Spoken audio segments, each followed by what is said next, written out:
Yo, hey guys, this is some answers to your questions. I'm doing this in a different format because OBS is being a pain in terms of me making quick videos. So, let's go. Dominicus, can you go from clear head voice into strong chest sound on the same note by adding volume, or do you have to change something to make it sound chestier? Well, you have to change something, yeah, or it won't change. Question is what? Can you produce a clear head voice, for example, G4, but can't translate it into a stronger tone like you do? Oh, right, he can. Yeah. Well, as you add weight, you've got to be making one adjustment, really. Well, two. Squeezing more on the horizontal, going from that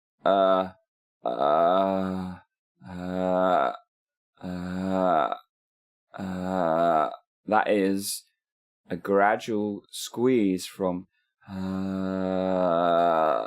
this is what I mean when I talk about nuanced closure, is you've got to find all the space between and many singers, all they've got is two compression levels. You need yeah,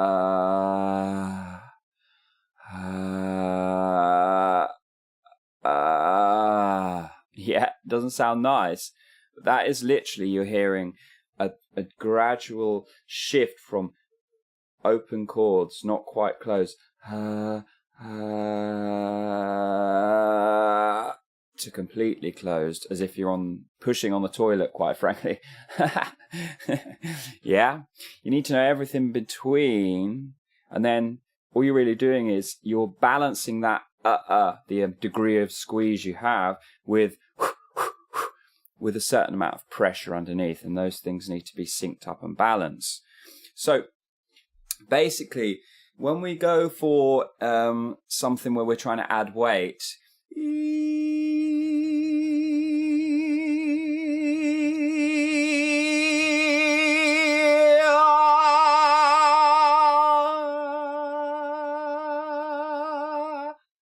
yeah, I'm basically keeping everything very still, but I'm adding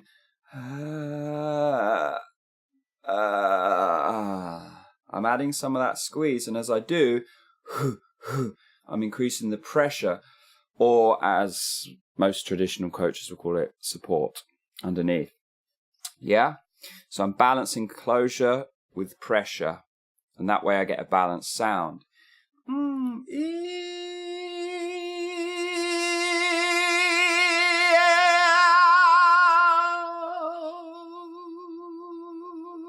Yeah? And that's how we do it.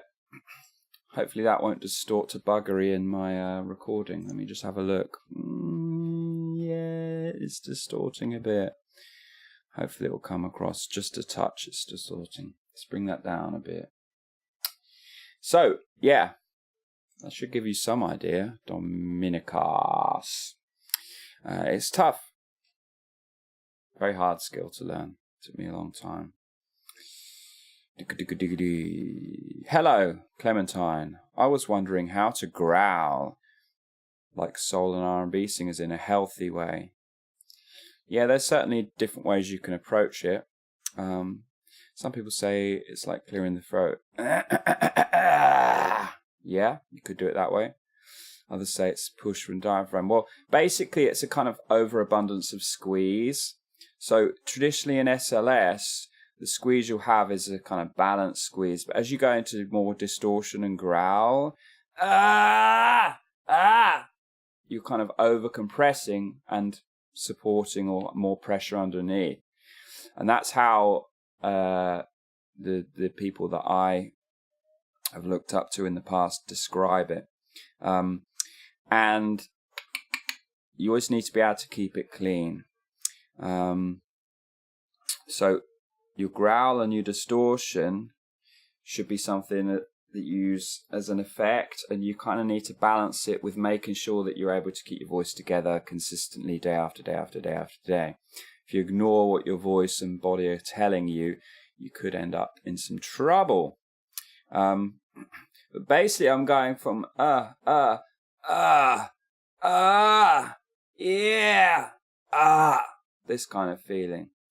I recommend checking out Tristan's recent video as well. He did a really good one on distortion. And frankly, his demonstrations with that are better than mine.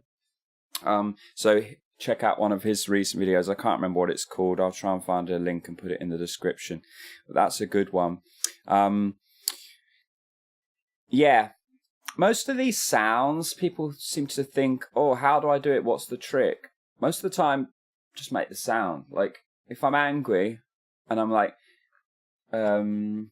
hey, what the hell? You know, I'm kind of leaning in that direction anyway, really, without thinking. Just copying the sound and letting my emotions lead the way a little bit. We're looking for a balance, though. Too much in that way, and it can hurt yourself. What is one aspect of singing you can apply to life? 33 Bok asked this one. Loads of things.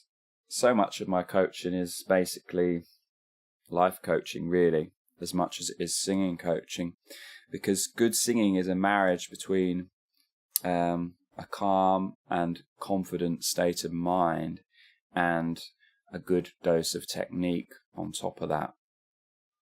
You can have great technique and low confidence and you'll never sing well. Conversely, you can have very high confidence and average technique and pull it off day after day. So there's always a marriage between those two. And that can often be the same in life. You can have someone that's pretty average at their job. If they're very confident and certain in what they do, people will tend to follow and they'll tend to get promotions and find success. Certainty is what draws people in. That's why Trump was elected, because when he talks, there is a degree of certainty, regardless of if you agree with him or not. He is absolutely rock solid, and people are drawn to that solid sense of this guy is like a rock. Yeah. So certainty, confidence, all these stuff that are conducive to great singing are also conducive to success in life and your career. That's the truth of it. This is a no bullshit zone. And that's the way I see it. Frank, let's try and make sense of this one. The vocal cords itself is like a guitar string, and our bodies and head are the acoustics. Are great singers just born with the perfect size and shape to create great sound, or is training and determination? Can anybody sing well? Yeah, it's a combination. Certainly, there's a genetic reality to every singer. What I mean by that is, for example, black singers typically have an easier time in the high range than white singers, just as they jump higher, which is, known in basketball. Just as they make better athletes, in some ways they are genetically gifted as singers, believe it or not. And that's one example of the things that you can be born with, or the shape of the internal of your skull and this kind of thing, the distance between your larynx and the resonators, thickness of the folds, length of the folds, all these kinds of things. Loads of things like that can make an impact. Most singers, unfortunately, aren't limited by those factors. Most singers are limited by what's in their head going on about singing. So the goal is to get to the genetic limits of what's possible for you. And also that free, open, clear sound is there for everyone, really. Again, it's not something you're born with. All that clutter and mess in the sound is something learned, typically. So I can spend hours going on about basically the separation between the genetic inborn parts of singing and the voice, and the social, learned, and what and those kinds of limits we're talking about. So social versus physical or genetic, nature, nurture, this kind of debate. It's an interesting one. Somebody should write a book about it. Maybe I will. Maybe I have. Fahimushi, one guy that often comments on my videos. Check out his channel. He's got a good channel. He's an up-and-coming singer, going pretty much the way I did, just chucking up different videos of him learning to sing, asking for ideas, searching round, this kind of thing. And I'm sure at some point he'll be putting up coaching videos as well. He's been working on a TA dominant mixed voice, using whine, cry sensations like Dave Brooks. Okay, so basically more of a fuller type sound is what he's talking about. He's improved a lot in through his bridge, but his voice hasn't been feeling good recently. It's actually hurting a bit even when just speaking. So I'm on vocal rest. Does this mean my voice is tired? Or do you think an injury like vocal hemorrhage, nodules, etc.? More than likely not nodules or hemorrhage. Singers that get that kind of thing are singers that think they're invincible and aren't even aware of potentials to hurt themselves. If you're worried about it, then chances are it's probably not you. And nodules take months and years to form, really, because they are calluses on the fingers with guitar. You have to have repeated abuse day in, day out. If you're on rest and it's something that's just appeared overnight, it's not going to be nodules. How many days should I rest? If it's hurting, maybe you're doing something wrong, because it shouldn't hurt. You always got to make sure you've got that free sensation. Even when you go real thick, it's got to feel free at the same time. So it's kind of weird contradiction at times, because people associate more squeeze with more push. It doesn't have to be the case. You can squeeze a lot and still release. That's the secret. But if it's hurting for more than, a few days or maybe a week, and you're a bit sick and then it gradually gets better, I won't worry about it. If it's pain day in, day out for a significant amount of time, say 3 weeks or onwards, then either you're doing something wrong or there is something wrong. If you're concerned, go see an ENT, because no one on the internet's going to be able to tell you if there's anything wrong with the folds themselves. And other than that, it's a case of resetting your mind a bit and trying to figure out, what is the part that I'm doing that isn't quite working. I've had problems before where I've just felt like it doesn't feel right. My voice has been kind of on the downward slope, and the worst was actually about 6 months to a year ago. I had about 3 months where I was kind of like, what is going on? I've never had any problems with my voice, and something's off. Came down to basically singing a little bit too wide through the second bridge area, or coming up to the second bridge, not narrowing down enough. And once I did that, the problems went overnight. But how I figured that out is a mystery to even me. I just fiddled around and tried to get something that felt easier, and all of a sudden I was like, oh, okay, that's where I'm going wrong. But many times, it's probably a lot of experience that gave me that ability, but many times a good coach is going to help you out more. Probably not me, but a more experienced coach like Shelby Rollins or someone from the Brett Manning Studios, this kind of thing. They are like voice surgeons, so they can help you figure out what is it exactly that I'm doing that isn't working. Anyway, let's move on. Varun, mic techniques. Sorry, Varun is the username. I'm just using Varun Sawat. I don't know.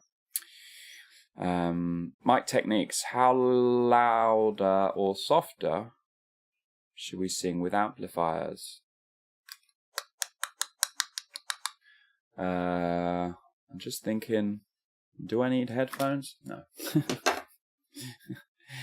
I always put them on to check my levels, and then unfortunately I forget they're on and I start recording. And then I have a video that is finished and I'm like, I can't get those headphones off now, and I'm not re-recording it, so I end up doing videos with headphones on. It's a pain.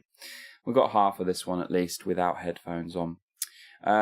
Technique, louder and softer when you're singing with amplifiers and microphones, etc.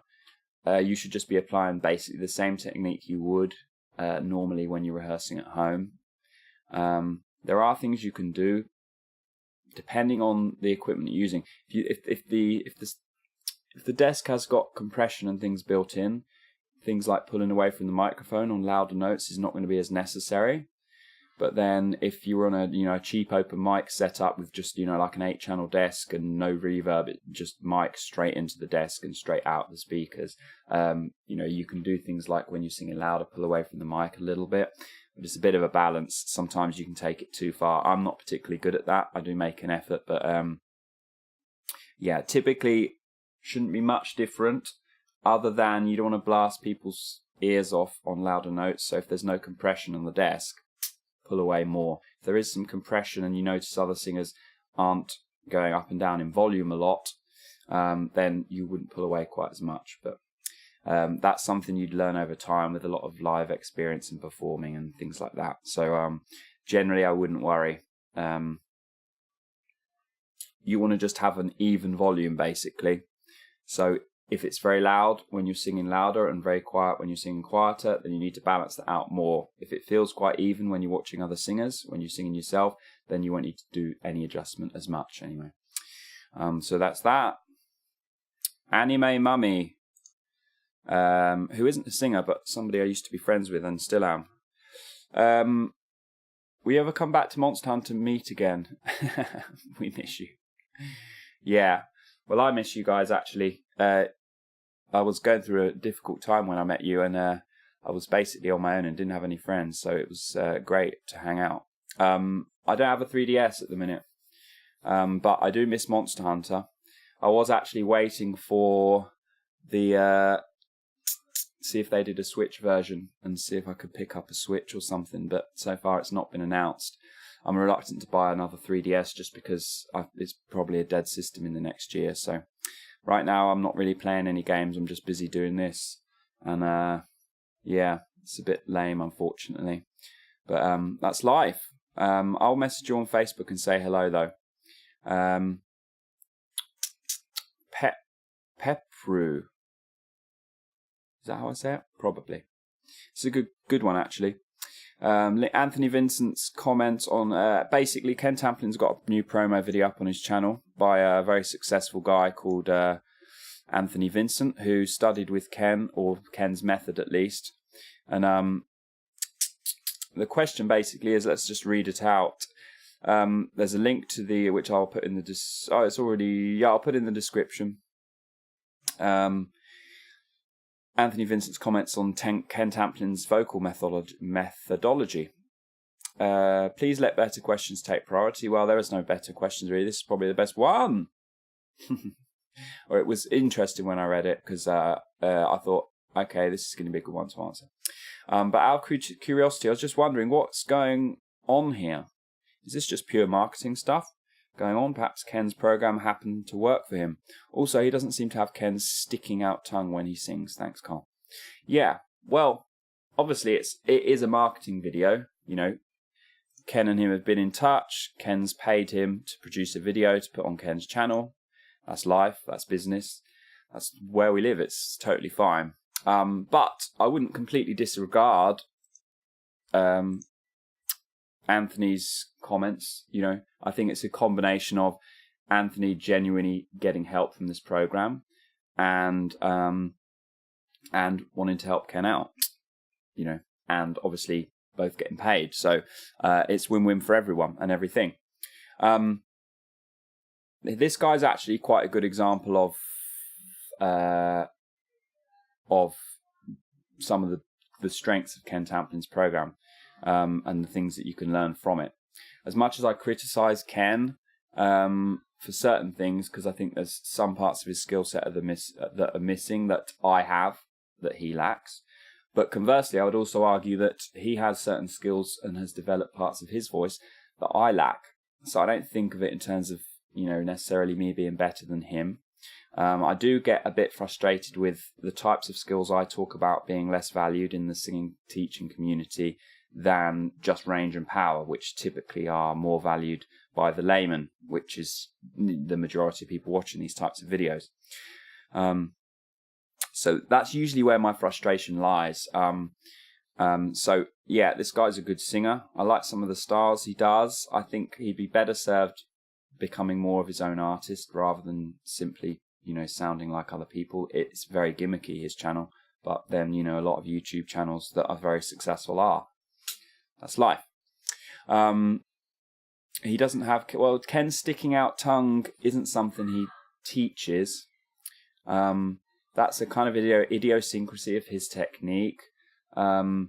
It's basically tension that he needs to work through, but I don't think he necessarily passes it on to his students.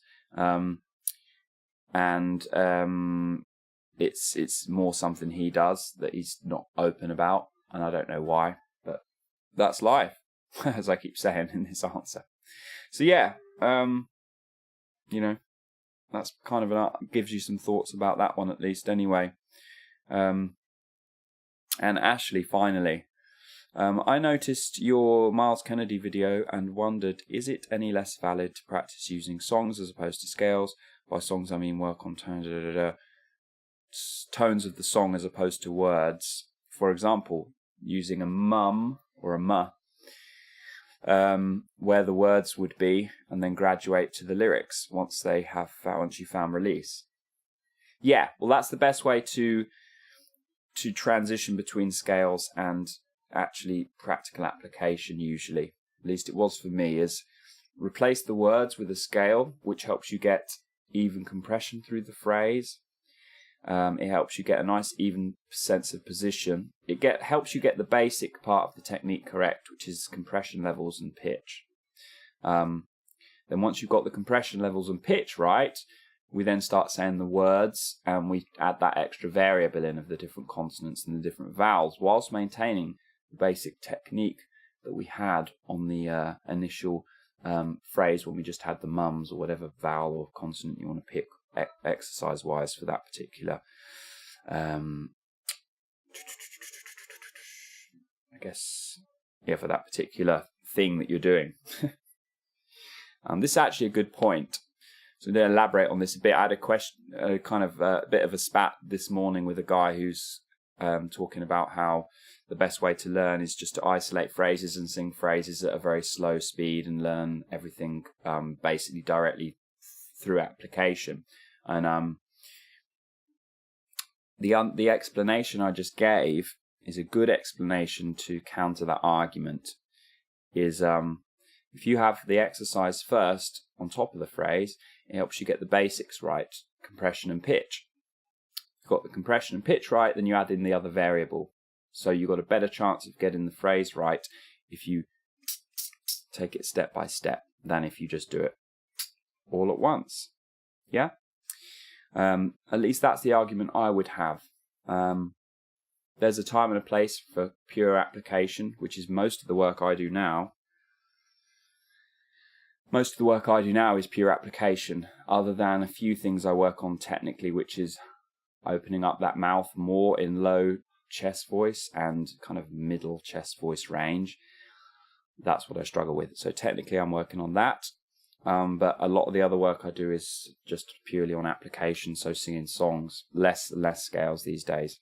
But I used to just do scales for a long time, and had to graduate more towards pure application. Once you understand all the different variables and the adjustments you can make in isolation, it's easier and easier to make those adjustments in isolation when you're applying everything into a phrase or whatever it is. But at first, if you're learning, you're not going to be able to make those nuanced adjustments to individual parts of what you're doing. because you have no sense of what even the individual parts are. When I talk about isolating compression or isolating, pitch, for example, pitch adjustment, or getting rid of certain variables in what you're doing, all of that is there to teach the learning singer. There's this part of what you're doing. There's this part of what you're doing. There's this part of what you're doing. There's this part of what you're doing. And they all work separately. And when we sing phrases, we bring all that together. And it works in harmony. But if we can't take that phrase apart and adjust, right, I need to adjust this bit. Right, I lost compression there. I need to increase the compression a little bit.